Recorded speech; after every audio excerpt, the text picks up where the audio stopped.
got another ML430 video, and we are going to show you how to replace your brake light switch. This ML430 has no brake lights. I have been troubleshooting it, and the switches are so cheap to replace, you know, it's just easy to replace. And it had one in the dashboard when I bought it in a box brand new. So maybe that's the problem. I ain't diagnosed nothing.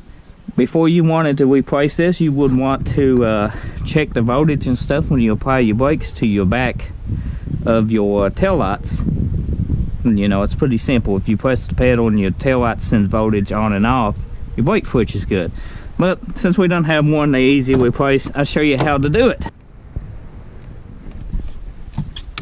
So attach your harbor freight light so you can see what's going on.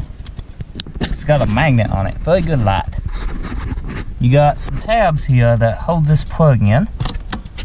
Just unplug them. They are, you know, keyed so you can't get them mixed up. On the side of this switch, can you see right here, there's a tab. You mash that tab in and then twist the switch downward and it will pop out. This is the new switch. I took it apart and just checked contacts in it because it was in the dash and in the box. It's all good. Cheap replacement switch from Mercedes, and it seems to be working when you bench test it. So this is not a problem if our brake lights don't start working when we install it. I ain't checked it out yet. To install this, you just insert it like so. You can press the brake pedal down, make it easier on yourself. It's keyed, and then, whoa, quit shaking. Okay. Twist it, it locks in.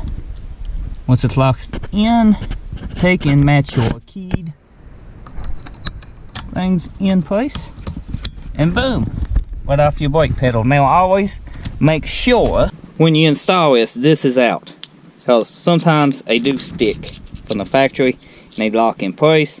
Just make sure this is out, so when the brake pedal is up, it turns your lights off. You mash it down, you know, brake lights come on. Make sure it's working, because you put that in on, don't check it, and you don't know that. You troubleshoot everything, then go back to this, and this was just stuck. You know, that's a bad day. You could just save your time by just checking this. The Mercedes, you know, is coming along. Pre-owned, if you can't tell. And we have been fixing it up. If you've seen previous videos, was getting water in the floorboards, and they didn't have no carpet here. Turns out somebody tried to clean the drains, and it didn't go too good. They undid them and just ran them straight to the floorboard. So I got this one till I fix it, being caught into a gallon jug. I done fixed this side. This side looks good. But future videos. Thanks for watching. Subscribe, drop a like, leave a comment.